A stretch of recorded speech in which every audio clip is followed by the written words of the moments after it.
কয়েকটা কাজ আমি বলি। প্রথম কাজ হচ্ছে নিয়াত করতে হবে যে এই রমাজানটাতে আমি আমার সমস্ত গুনাহ মাফ করানোর চেষ্টা করব। কারণ নবী সাল্লাল্লাহু আলাইহি ওয়াসাল্লাম বলেছেন, সেই ব্যক্তির জন্য ধ্বংস যে ব্যক্তি রমজান মাসকে পেয়েছে কিন্তু তার গুনাহ মাফ করাতে পারেনি।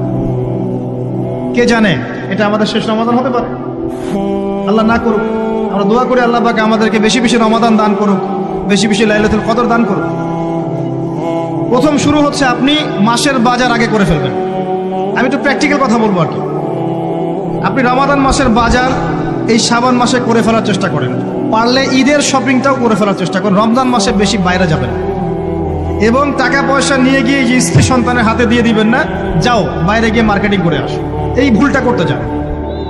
নিজে পরিবেশ নষ্ট করবে, রোজার যে আধ্যাত্মিকত্ব নষ্ট হবে, আরো হাজারটা যুবকের চোখের জানা করা প্রয়োজন নাই। আপনি পরিবারের কর্তা, লিস্ট করে ফেলেন, আপনাকে আল্লাহ পাক যতটুকু সামর্থ্য দিয়েছেন মূল জিনিসগুলো কিনে রেখে দেন, আর বাকি টুকটাক বাজার আপনি করবেন। আর যখন বাজারে যাবেন একটা দোয়া পড়বেন, আপনি 10 লক্ষ নেকি পাবেন ইনশাআল্লাহ। কত লক্ষ? 10 লক্ষ। দোয়াটা শিখাচ্ছি। দোয়াটা হচ্ছে লা ইলাহা ইল্লাল্লাহ ওয়াহদাহু লা শারীকা লাহ লাহুল মুলক ওয়া লাহুল হামদ ইউহয়ী ওয়া ইউমীত ওয়া হুয়া হাইয়ুন লা ইয়ামুত বিয়াদিহিল খায়রু কুল্লুহু ওয়া হুয়া আলা কুল্লি শাইইন কাদির। একবার পড়লে 10 লক্ষ নেকি পাবেন বাজারে গিয়ে। কেন পাবেন? কারণ বাজার সবচেয়ে নিকৃষ্ট জায়গা, যেখানে গেলে মানুষ আল্লাহকে স্মরণ করে না। সেখানে গিয়ে আপনি আল্লাহকে স্মরণ করেছেন, এই জন্য আল্লাহ পাক ডেকে দিবেন ইনশাআল্লাহ। আসেন, এটা করার পর ঈদের যে শপিংটার কথা বলছি, এটা এই কারণে বলছি, লাস্টের দশকে আমরা ঈদের শপিংয়ে বেশি ব্যস্ত থাকি, এতে করে লাইলাতুল কদরটা আমরা হারিয়ে ফেলি। লাস্টের দশক আমরা হয় ইতিকাফ করব, না হলে বাসায় নামাজ পড়বো, পরিবার বর্গকে নিয়ে রাত জাগবো। পারা যাবে ইনশাআল্লাহ? তারাবির নামাজ তো পড়বোই ইনশাআল্লাহ জামাতে। এবং আপনি 20 পড়েন আর 8 পড়েন, আপনি নামাজের কোয়ালিটিটাকে ভালো করার চেষ্টা করেন, নামাজের কোয়ালিটিটাকে বেস্ট করেন। ধীরে ধীরে তেলাওয়াত করেন, ধীরে ধীরে রুকু সেজদা করেন, নামাজটাকে এনজয় করেন, সময় নিয়ে, টাইম নিয়ে, 2 ঘন্টা সময় লাগুক, 3 ঘন্টা সময় লাগুক, এনজয় করে নামাজ পড়েন। আল্লাহ পাক তৌফিক দান করুন। এরপর শেষ রাতে আবার ওঠেন, পরিবারবর্গকে নিয়ে নামাজে দাঁড়ান, একসাথে জামাত করে নামাজ পড়েন, পরিবারে নফল নামাজ পড়েন, বাসায় বরকত হবে ইনশাআল্লাহ। রাত জাগেন, বেশি বেশি দোয়া করেন, একটু তেলাওয়াত করেন, একটু জিকির করেন, তাসবিহ তাহলিল করেন, রাতটা কাটিয়ে দেন।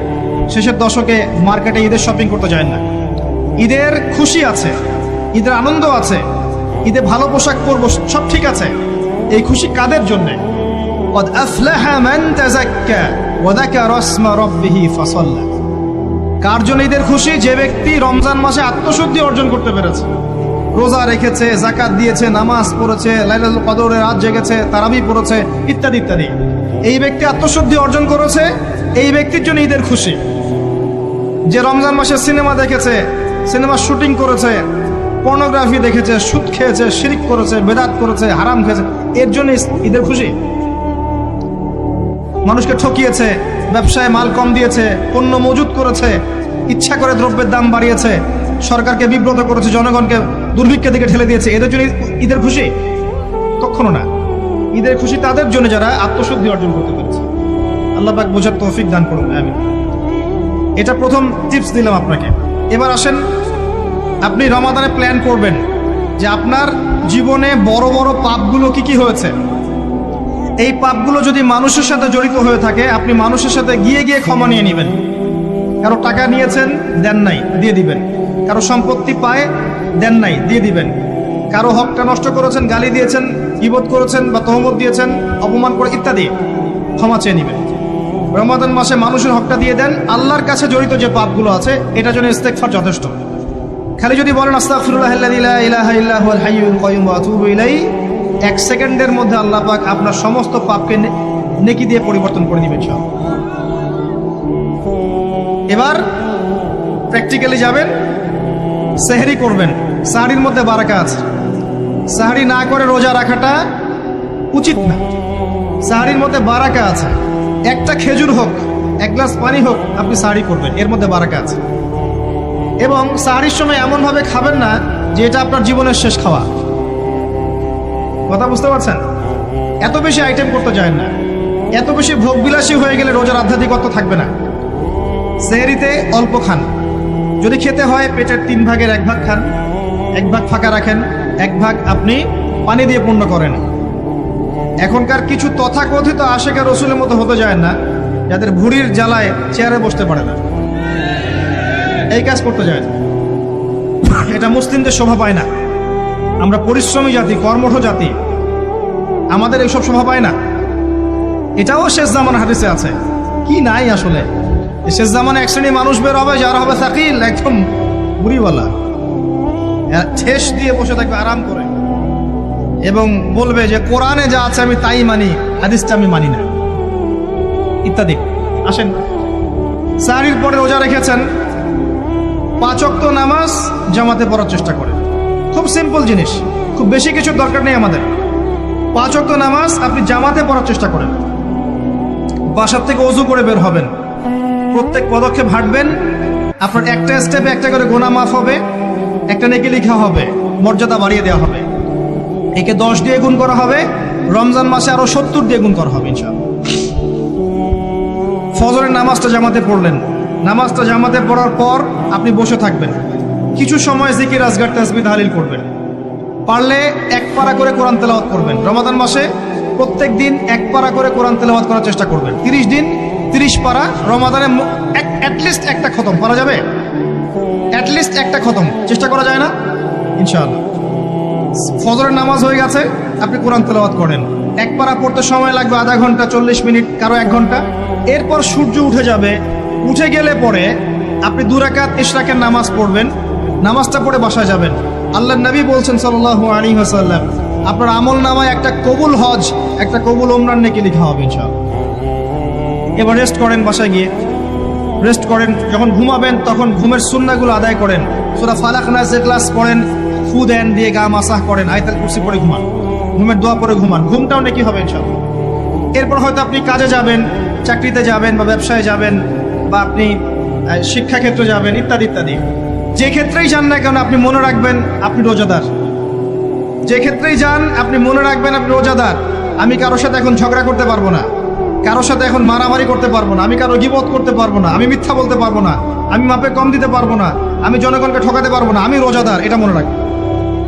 এটা মনে রাখলে পরে দেখবেন ইনশাআল্লাহ তাআলা আপনি আল্লাহকে পাচ্ছেন, আল্লাহর মারিফত পাচ্ছেন। খাচ্ছি না, আল্লাহর ভয় না। পানি পান করছি না, স্ত্রী সহবাস করছি না, কার ভয়ে? আল্লাহর ভয় না। এত কঠিন কাজ করার পরেও রোজার নেকি পাওয়া যাবে না যদি রোজা রাখা অবস্থায় আমি মিথ্যা বলি, মাপে কম দেই, গীবত করি, সুদ খাই, জেনা করি, ইত্যাদি। নবী সাল্লাল্লাহু আলাইহি ওয়াসাল্লাম বলেছেন, সেই ব্যক্তির পানাহার ছেড়ে দেয় আল্লাহর কিচ্ছু যায় আসে না, যে ব্যক্তি রোজা রেখে অশ্লীল কাজ করেছে। মা বোনদেরকেও বলবো, রোজা রেখে যদি বেপরদায় চলেন রোজার কোনো দাম নাই। রোজা রেখেও যদি এমন কাপড় পরে চলেন যেই কাপড় পরা না পরে একই কথা। ঢাকা শহরের ফ্যামিনিস্ট মেয়েদের মতো জিন্স আর গেঞ্জি পরে ঘোরেন, রোজা রাখা না রাখা আপনার একই কথা। এটা রোজা হয়নি, উপবাস হয়েছে, উপবাস। ইকোনমিক সেকশন আমরা যারা আছি, আমরা যদি রোজা রেখেও সুদ খাই, আমার রোজা রাখা না রাখা আল্লাহর কিচ্ছু যায় আসে না। আমরা ধর্মীয় ক্ষেত্রে যারা আছি, জানা অনুযায়ী আমল যদি না করি, দিনকে দুনিয়ার স্বার্থে ব্যবহার করি, আমাদের রোজা রাখা না রাখায় কিছু যায় আসে না। আমরা যদি মিথ্যা বলি, অন্যের গীবত করি, অশ্লীল কাজ করি, গার্লফ্রেন্ডের সাথে সময় কাটাই, ওর সাথে কফি খেতে যাই, ডেটিং করতে যাই, এই যে ফেসবুকের মাধ্যমে চ্যাটিংয়ে প্রেম করি, ইউটিউবে অশ্লীল ভিডিও দেখি, পর্নোগ্রাফি দেখি, ইত্যাদি ইত্যাদি, এইসব রোজা রাখা না রাখা আল্লাহর কিচ্ছু যায় আসে না। আমি হাত জোর করে মিনতি করছি ভাই, খাওয়া পান করা, স্ত্রী সহবাস ছেড়ে দেওয়ার নাম রোজা নয়। এটার নাম রোজা নয়, এটা একটা অংশ রোজার মাত্র। রোজা রেখে আল্লাহর যাবতীয় হারাম ত্যাগ করলে পরে রোজা হবে ইনশাআল্লাহ। এই কাজগুলো করার চেষ্টা করি, আল্লাহ পাক তৌফিক দান করুন। রোজা রাখা অবস্থায় আপনি বেশি বেশি জিকির করবেন। কি করবেন? সুবহানাল্লাহ পড়বেন, আলহামদুলিল্লাহ পড়বেন, আল্লাহু আকবার পড়বেন, লা ইলাহা ইল্লাল্লাহ পড়বেন, লা হাওলা ওয়ালা কুওয়াতা ইল্লা বিল্লাহ পড়বেন হাসবি আল্লাহ ওয়া নি'মাল ওয়াকিল, সুবহানাল্লাহি ওয়া বিহামদিহি, সুবহানাল্লাহিল আযীম, সুবহানাল্লাহিল আযীম ওয়া বিহামদিহি। পড়বেন আস্তাগফিরুল্লাহ ওয়া আতুবু ইলাইহি, আস্তাগফিরুল্লাহ ওয়া আতুবু ইলাইহি, পড়বেন লা ইলাহা ইল্লাল্লাহ ওয়াহদাহু লা শারীকা লাহু লাহুল মুলকু ওয়া লাহুল হামদু ওয়া হুয়া আলা কুল্লি শাইইন কাদির। পারা যাবে না ইনশাআল্লাহ? বেশি বেশি পড়বেন। আরেকটা কাজ করবেন, প্রতিটা কাজ নবী সাল্লাল্লাহু আলাইহি ওয়াসাল্লামের সুন্নাহ মাফিক করার চেষ্টা করবেন। সুন্নাহ মাফিক, খাচ্ছেন তার সুন্নাহ মাফিক, টয়লেট করছেন তার সুন্নাহ মাফিক, ঘুমাচ্ছেন তার সুন্নাহ মাফিক।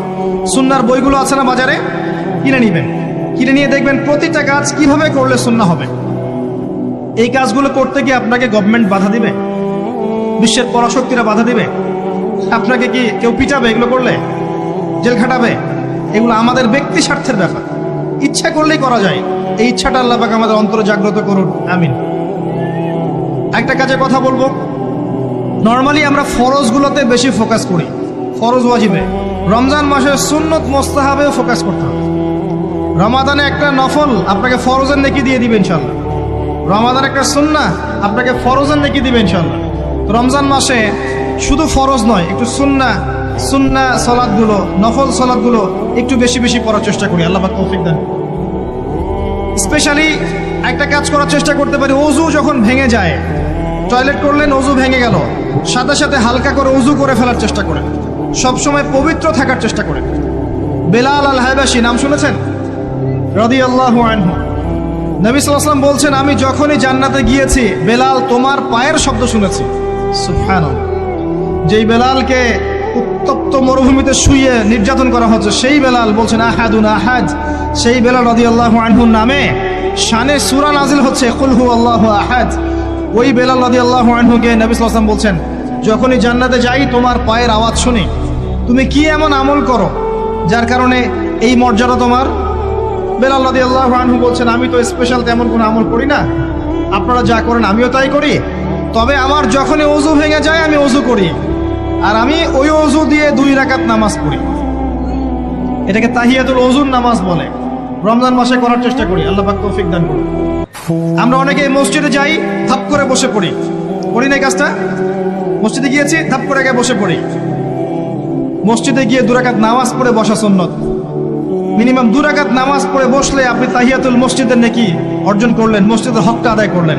ওই জায়গা আপনার জন্য সেজদার সাক্ষী থাকলো, কিয়ামতের মাঠে আপনার পক্ষে সাক্ষী দিবেন ইনশাআল্লাহ। এই সুন্নাহগুলো আমরা চর্চা করার চেষ্টা করি রমজান মাসে। রমজান মাসে দাড়িটা ছেড়ে দেন, দাড়িটা ছেড়ে দেন। এটা একমাত্র ভিজিবল সুন্নাত, দৃশ্যমান সুন্নাত, যেটা আপনার সাথে কবরে যাবে। যখন কাফন দেয়া হবে তখন দেখা যাবে না আমার সাথে আর কোন কোন সুন্নাহ আছে, এই একটা সুন্নতই দেখা যাবে আমার সাথে কবরে যাচ্ছে।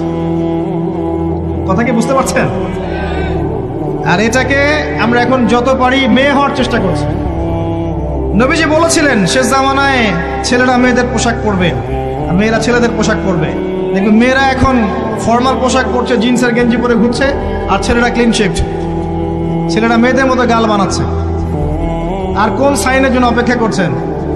নবীজি বলেছিলেন উঁচু উঁচু বিল্ডিং নির্মাণের প্রতিযোগিতা করা হবে। একবার এয়ারে ঢাকার কাছাকাছি আসবেন, এয়ারে তো সফর করেছেন আপনারা অনেকেই। যখন এয়ার ফ্লাই করে, টেক অফ করে বা ল্যান্ড করে, যখন ঢাকার কাছাকাছি, তখন উপর থেকে আপনি ঢাকাকে দেখবেন। কেন বলেছি this is the city of Akhiruzzaman? কেন বলেছি?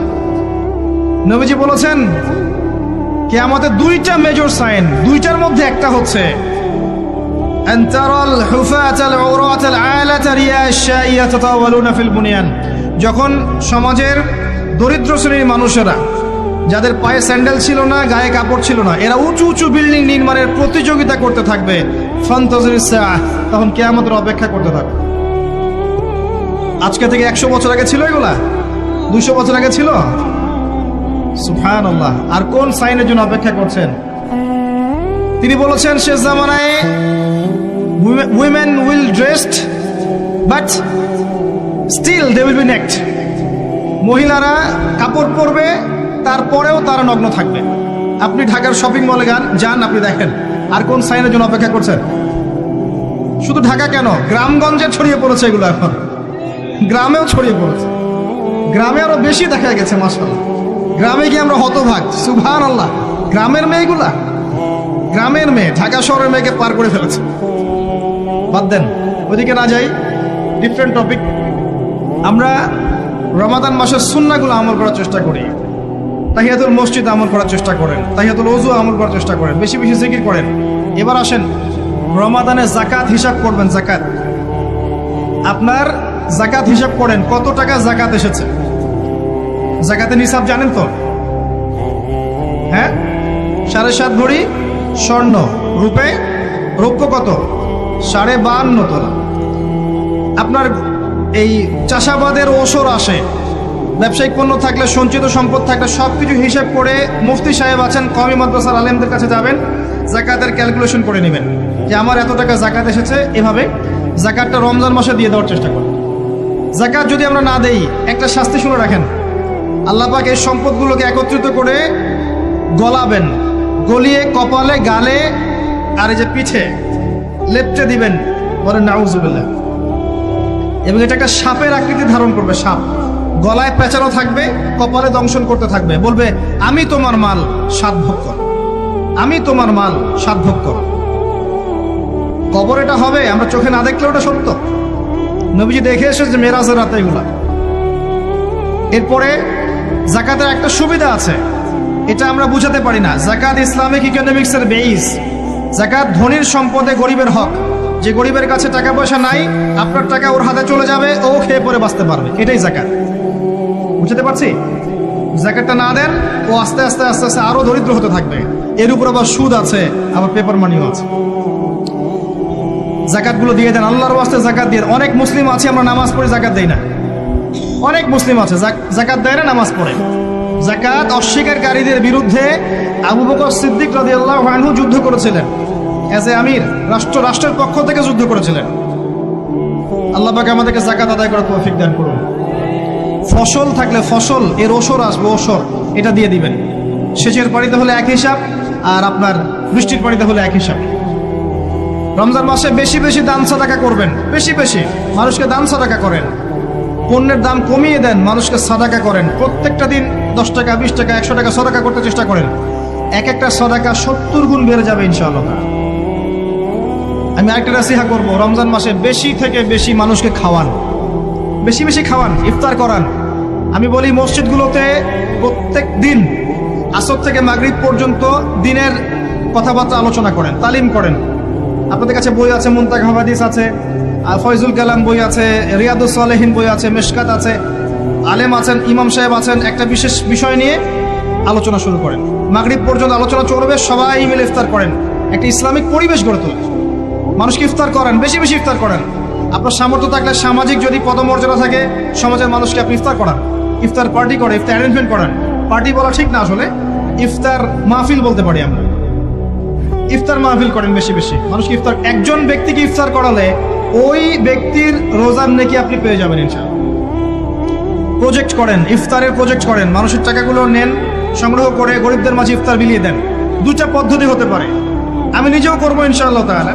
2টো পদ্ধতি হতে পারে, ডেইলি বেসিসে ইফতার দিতে পারেন, অথবা মাসের বাজার করে দেন। এক মাসে কি কি লাগে, কতটুকু চাল, বুট, ডাল লাগে লিস্ট করেন, করে একটা ফ্যামিলিতে একটা প্যাকেট পাঠিয়ে দেন। দেখবেন পুরো ফ্যামিলি ইনশাআল্লাহ তাআলা রমজান মাসটা খেয়ে পরে বাঁচতে পারবে। এগুলো আমরা না করলে কারা করবো? অমুসলিমরা করবে। অমুসলিমরা করে করেই তো সবাইকে খ্রিস্টান বানাচ্ছে। কোথায় আছেন আপনি? সমাজ সেবা করে করে তো মানুষের ঈমান আমল হরণ করে ফেলছে, আর আমরা সমাজ সেবা করতে চাচ্ছি না। জি, আমরা গরিব মানুষের পাশে দাঁড়াচ্ছি না, ওরা গিয়ে দাঁড়াচ্ছে। দেখবেন মানুষ বলছে হ্যাঁ এই ধর্মটা ভালোই, আমি খ্রিস্টান হয়ে যাই। কত মানুষ যে খ্রিস্টান হয়ে যাচ্ছে আপনি জানেন? পরে বুঝবেন, যখন আমরা এই যে হাত বাঁধা, পায়ে পা রফুলে ইত্যাদি নিয়ে মারামারি করছি, কে কোন মাযহাব, কে কোন তরিকা, কার কোন ত্রুটি আছে, এগুলো নিয়ে আমরা সোশ্যাল মিডিয়ায় ঘাটাঘাটি করছি। এই সময়গুলোর মধ্যে এগুলো অনেক এগিয়ে গেছে।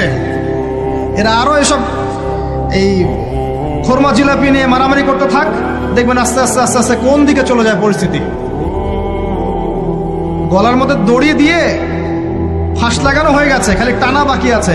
আরে এখন ঝগড়া করে বেড়াচ্ছে কোন আলেমের কোন সমস্যা। লাহুম কুলুবুন লা ইয়াফকাহুনা বিহা, আল্লাহ পাক বলেছেন সূরা আরাফ 179-তে। রমজান মাসে বেশি বেশি ইফতার করান, বেশি বেশি দান সাদাকা করেন। আর একটা কাজ বলে আমি শেষ করছি, রমজান মাসে পরিবারকে সময় দেন।